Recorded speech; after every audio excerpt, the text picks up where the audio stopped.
gays, not a great idea to go to many of these countries as well. If you're going to go into the dark room and at a bar in Saudi Arabia or the UAE, you might be headed to a different type of dark room for the rest of your life. So that's something for you to consider. Gays don't go anywhere except for Berlin and Tulum. I don't know if you'd heard. Hey, everybody. Oh, you're Cam Kasky. You go first. Fuck it, keep it in. I'm Cameron. And I'm Tim. And this is FY Pod, where we don't know how to start the show 5 months in. We have some Gen Z shit to get to today, and I have a lot of thoughts on Gen Z young women, and Cameron has thoughts on Gen Z young men, which is, I don't know, maybe backwards, but whatever. Before we do that, though, since we started here just about an hour ago, the Supreme Court has ruled that racial profiling is A-OK now. It's like the Family Guy meme with like okay, not okay, where the 3 skin tones are white. Like that is now the official law of the land. The Family Guy meme has become the law of the land, according to Brett Kavanaugh. If the cops want to pull somebody over because they look Mexican, and as long as they let them go as soon as they provide proof that they have papers, that's fine now, officially and finally. What do you think about that?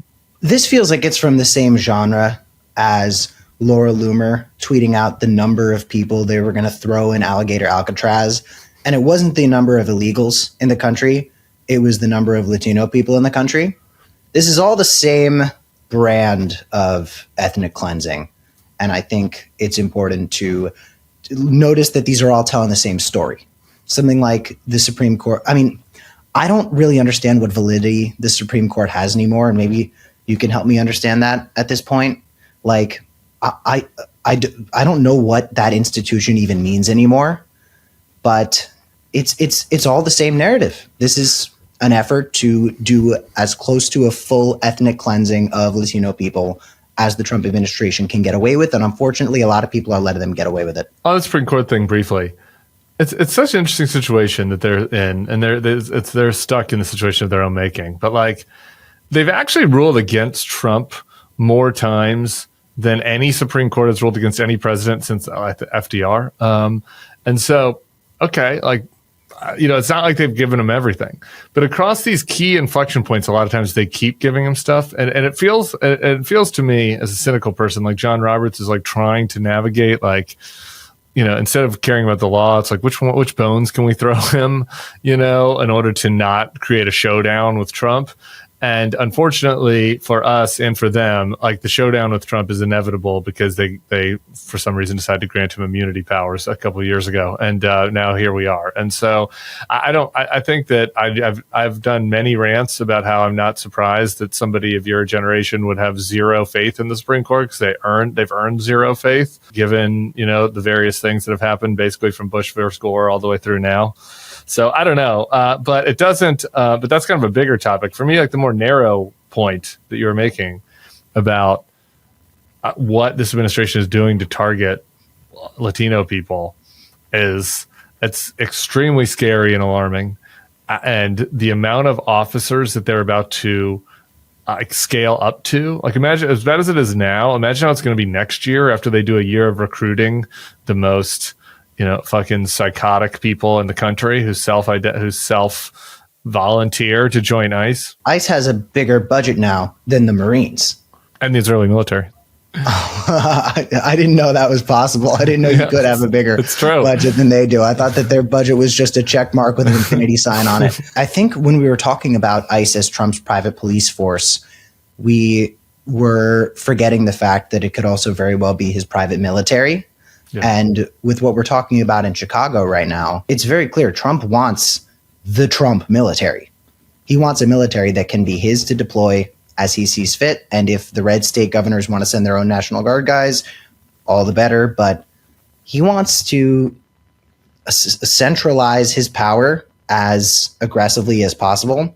And ICE is just such an effective tool for him to use in order to enforce and to intimidate and to bully, because these guys are getting away with doing secret police shit. Like, I don't know what else to say here. Yeah. Secret police shit is coming, and I guess you should be carrying your papers now if you feel like you could possibly be suspicious. It is, and it's a dark place we are in the country. The good news is they always get it right. I mean, I should say they did tear gas the one guy that was an American citizen who was, working on the weed farm in California. They didn't do that. And, they did send several people to a foreign concentration camp based only on their tattoos who hadn't done anything wrong. But, hopefully going forward, they do everything right. So there is what's happening with the authoritarian right. I want to pick your brains. This is your area of expertise and what is happening with the commie left. This is just really something. The lefty shit posters really kind of make me chuckle. It gets under some people's skin, but I like to laugh at them. And here's a picture of Zoran with his arms around AOC and Bernie. And he writes, "A perfect afternoon in Astoria." Then we have this fellow who replies, "Zoran smiling and hugging these two genocide supporters tells you everything you need to know about him."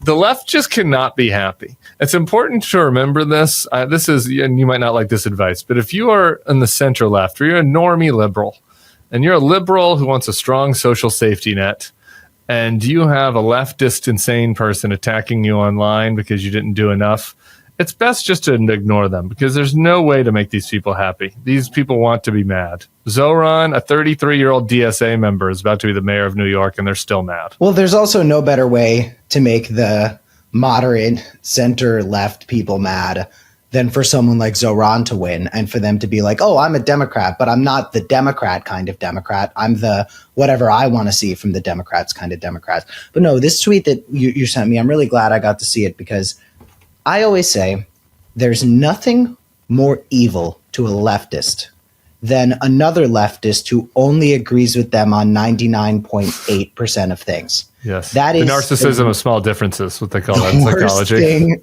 you can be to, and so there was a quote tweet of that tweet that was like, "Zoran should join a new party of the 10 people who are as communist as I am," and it's something that I talk about in progressive politics all the time. It's like, I've never seen a political movement with as many people who are willing to get up, fight, and ensure that even though we are the masses, we are also going to lose.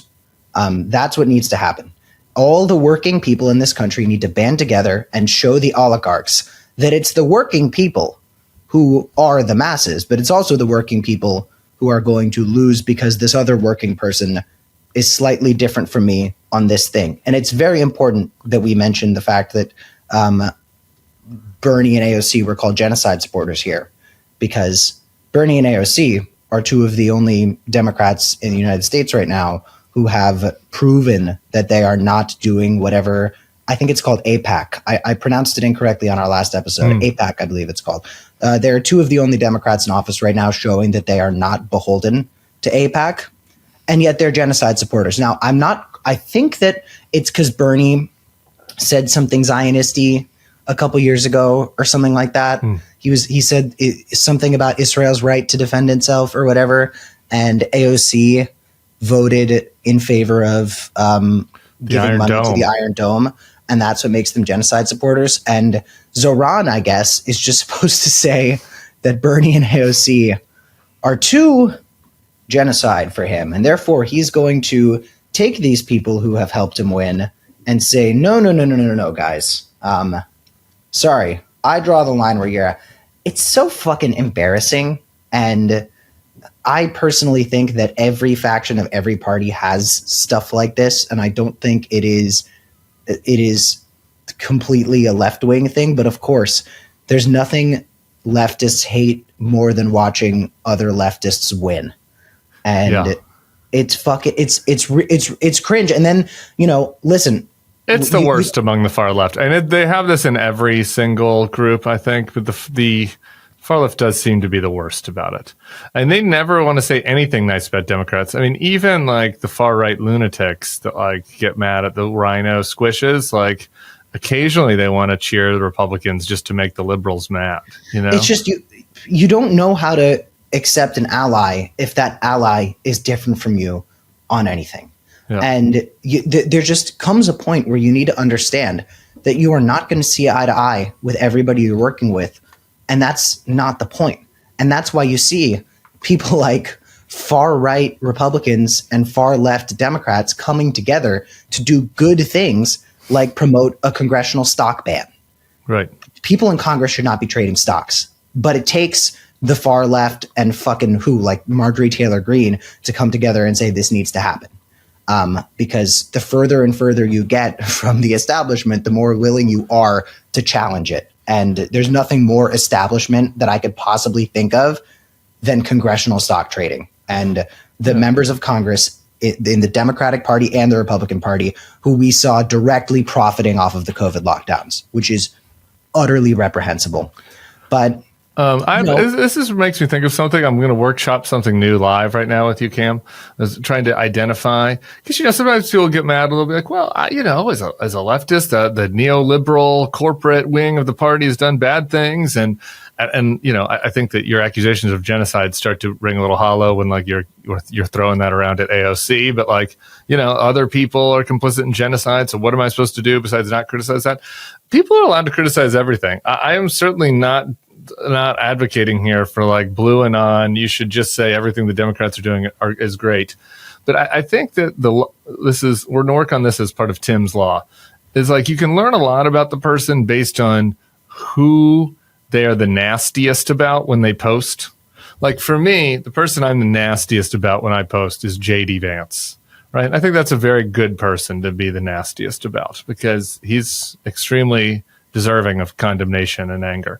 For you, it might be BB. I don't know. Maybe you have a different person. No, it's Richie Torres. Or Richie Torres. Okay, well, there you go. Richie is maybe not wouldn't be my choice, but Well, the difference is like BB will just outright say like, I am a far right leader of a far right nationalist country.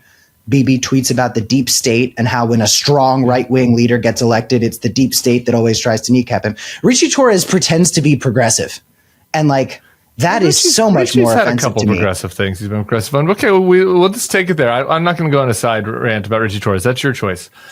I think that it tells you a lot about somebody. He also represents the poorest district in the country, by the way. Richie Torres. Google it. Poorest district in the United States. Richie Israel Torres. Sorry, what? And he's done a lot. And I don't think you have any complaints about his record on economic issues. But my point is that if the person that you're the nastiest about on is like, I don't know, Ezra.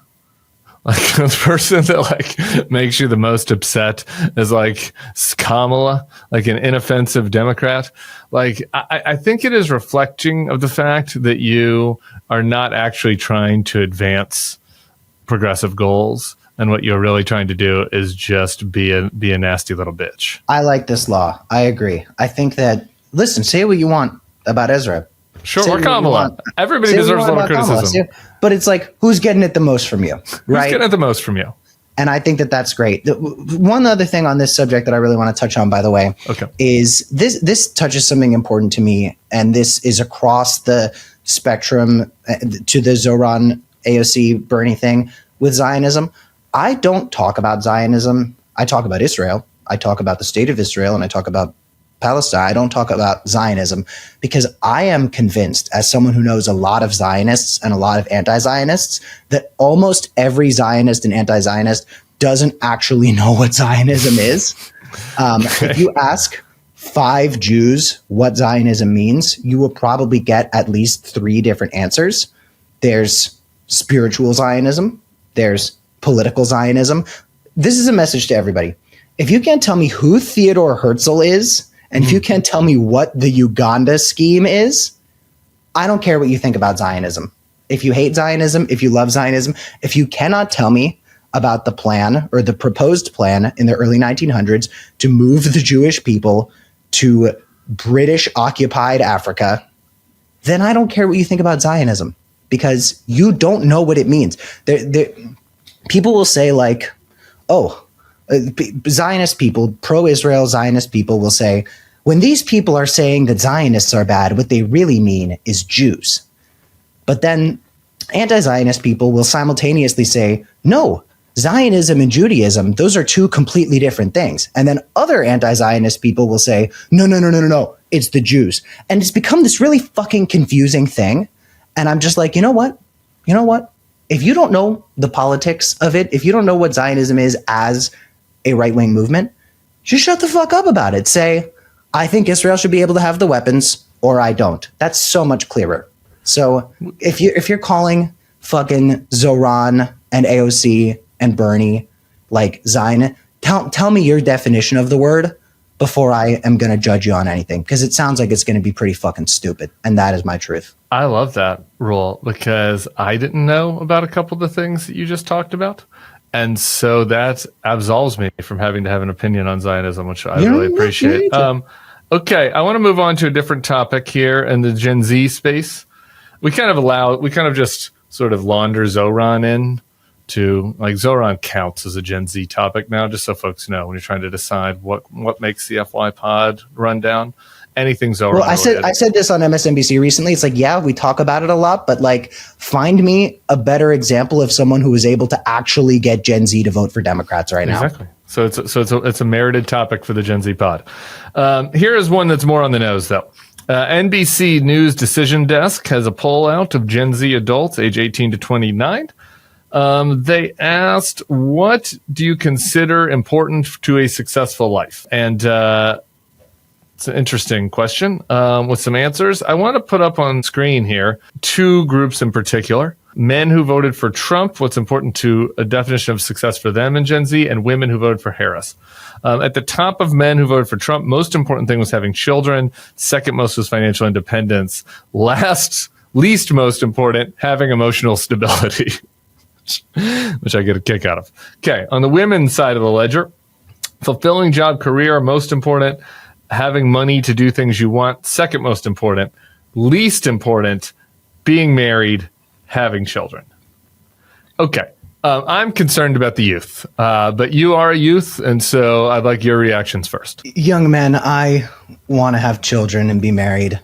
I want that, but I don't want to do it if I'm not emotionally stable. And the thing that's concerning to me about how low men are prioritizing emotional stability at my age is because I think that they actually think they're stable.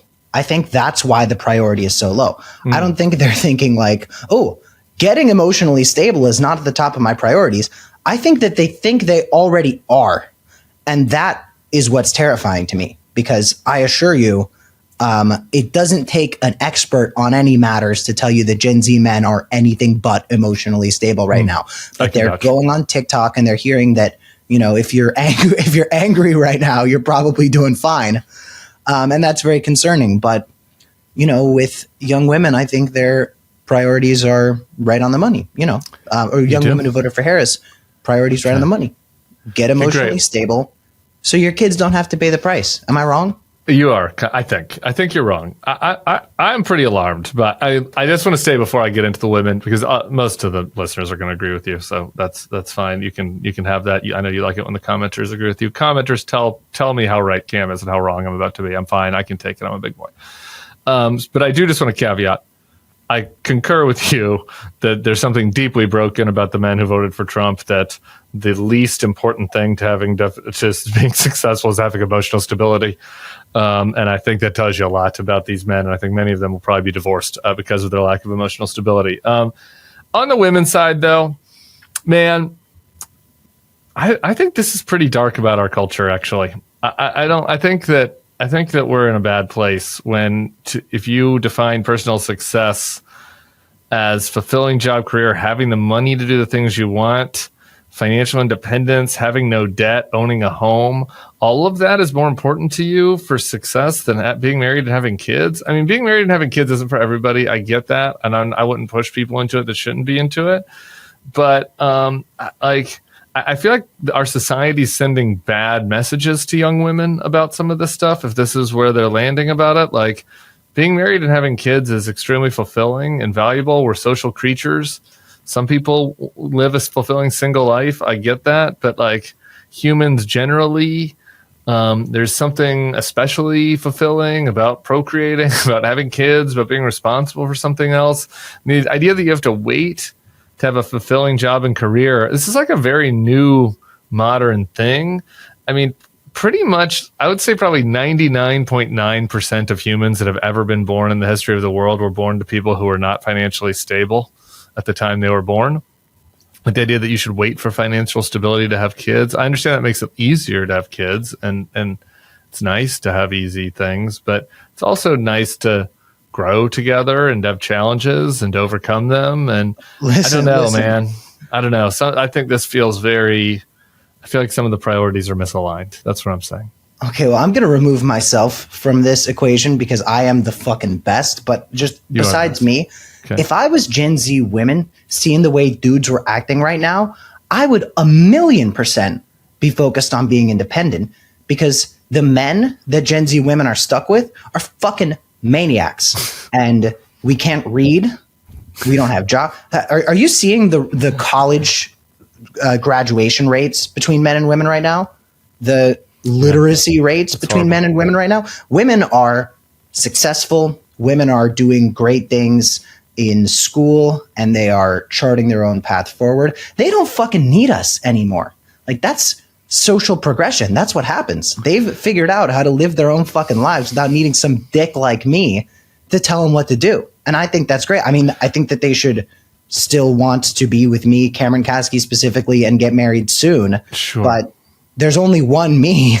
So once they're I don't know, man. Here's the thing. I had a running joke in DC in the 2000s. So this would have been before any of the terrible Gen Z men were around. And it was the only eligible bachelors in town are either gay or Peter Hamby. Shout out my friend Peter Hamby. Who's Peter Hamby? Peter did find out, which is my buddy. He has a podcast for Puck now, and he's been locked down. Sorry, ladies. Just had a baby actually, but I think this is always true. Like 20-year-old dudes are fucking dicks. I don't know. I mean, sure, there might be a special flavor of it now with Gen Z dudes. I'm not telling. I do not misinterpret me. I'm not like, women, you should go into a relationship with a fucking douchebag or somebody that abuses you or is emotionally abusive or is gaslighting you or is a Trump supporter even. But like, I don't know, man, there are a lot of soft boys out there that are shy and are scared to like, ask girls out on dates because they're playing, and like, maybe give it a try. I don't know. Kick the tires. Dude, get go out ask there. Her on a date. Go Gates. Like,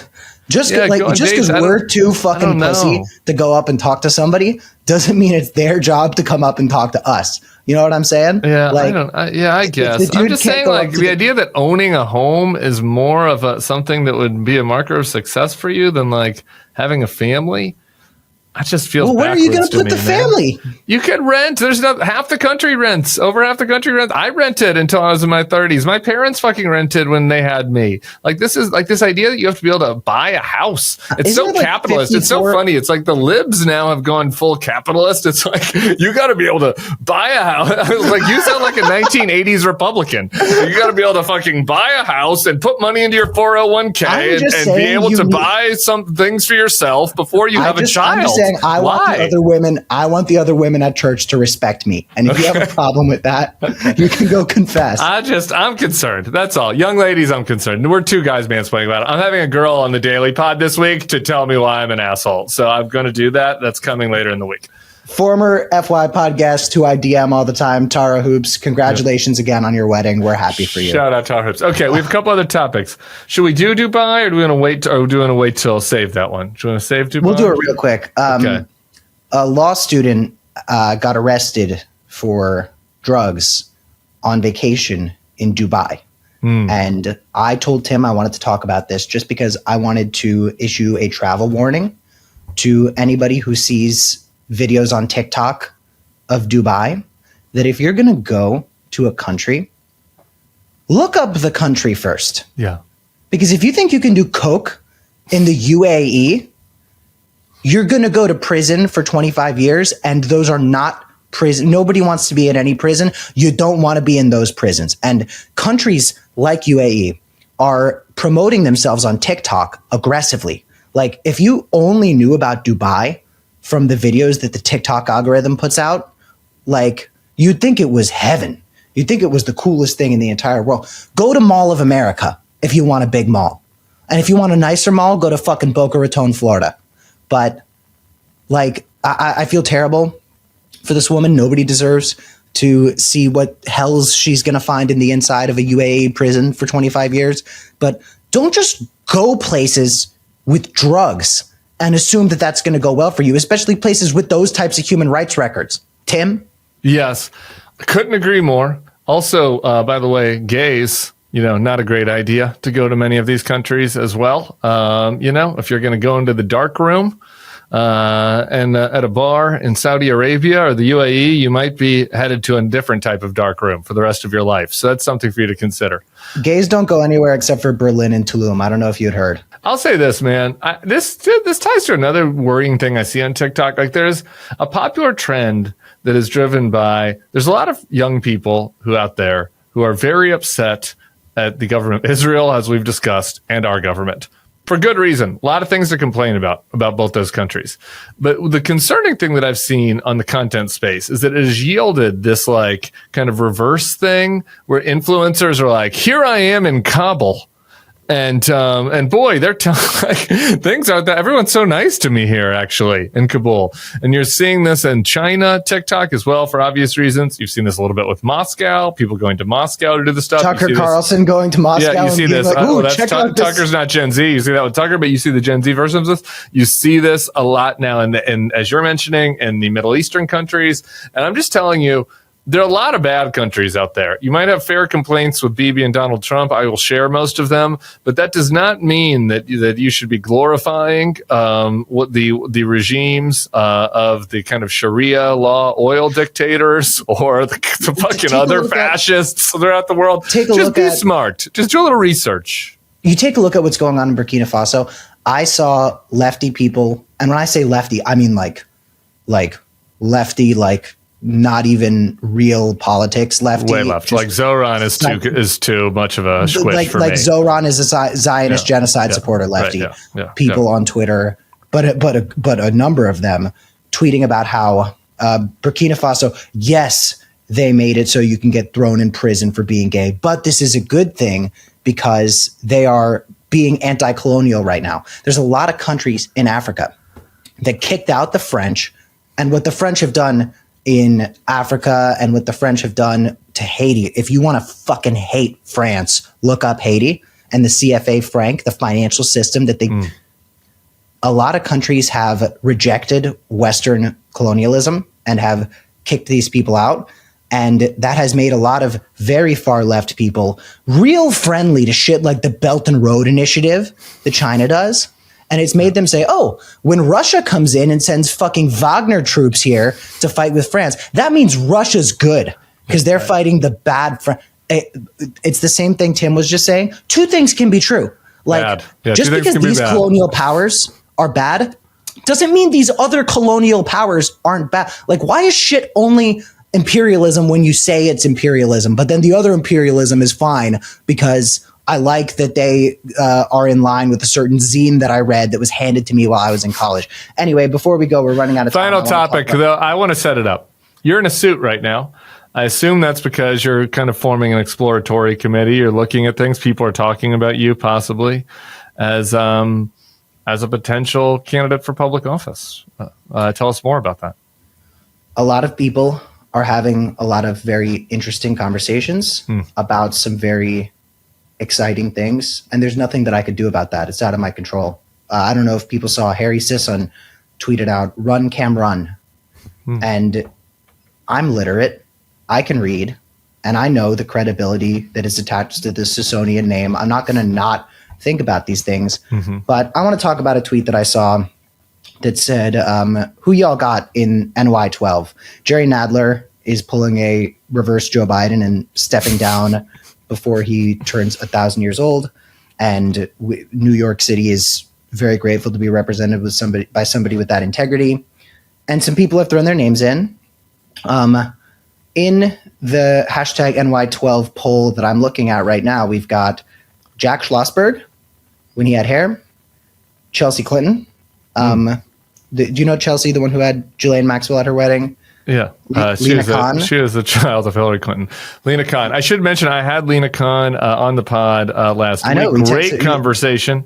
Charming, very charming. Me and her aren't totally aligned on our politics, but I was really charmed by her. And she's obviously extremely smart. And she said she wasn't going to be running. But anyway, in this poll, they did put her name in. Yeah, and then they put me. And somebody quote tweeted it with, "Our most attractive Democratic primary, TBH." So I want to say, first of all, thank you. Second of all, so that picture of me is from a photo shoot that I did for a pro-choice organization that was advocating for women to be able to do what they need to with their bodies in making their medical decisions. And I was holding a little thing that said like abortion is healthcare or something like that. I was holding like a pañuelo that said abortion is healthcare. And all of the people at the photo shoot, they asked me to do it. I was like, of course, I'll totally go. All the people at the photo shoot were women, and they were smiling with it and looking very positive and upbeat and everything. But I felt like if I was holding up like an abortion is freedom thing, and I was like, hey, it would kind of be smile for you. Like I was twisting the knife for these women and being like, ha, fuck you. I'm taking your rights away. Yeah. So I ended up making maybe like kind of like, hey, I'm happy that you're aborting the child. But I didn't want to look mad. I didn't want to look like I wasn't happy to be there. I was very proud to be there and to be sharing my platform. So I ended up just doing this vacuous stare. Looks like somebody had thrown a sack over my head and kidnapped me and thrown me right there and just pulled it off. I was like looking around for the first time, like, Mom? You do look handsome there for you. So maybe you should do the vacuous stare more. Doing faces is important. People don't think about this in the content space, but you do have to be conscious of your face. When I interviewed Bannon, I was very conscious of this because I was like, I don't want it to seem like we're too chummy, you know what I mean? Or that we're too angry. Like I just, sometimes you got to like find the right face. You're in political comms. I'm sure you saw 1,000 pictures of politicians you worked with who like you wish would have been making a slightly different face. Yeah, in the moment. So there it is. Yeah. Well, it's kind of a thought picture for you. You didn't tell us who won the poll. What was the results? Do we know? Last I checked, I was winning by a lot. Oh, wow. Listen. The people have spoken. Was this a scientific poll of New NY12 or was this a poll of Gen Z Twitter influencers? Here's what I know. Okay. I know that I love New York City. Yeah. And I know that in the face of authoritarianism, New York City deserves a fighter. And I hope New York City could find a fighter who is strong and taller than 5'9" and who really cares. And I hope they can find someone who is so good at reaching across the aisle that he literally works with woke neocons. With Bulwark Pod, I'm Cam Kasky. Thanks for tuning in. And I'm Tim Miller. And I approve this message. Slay!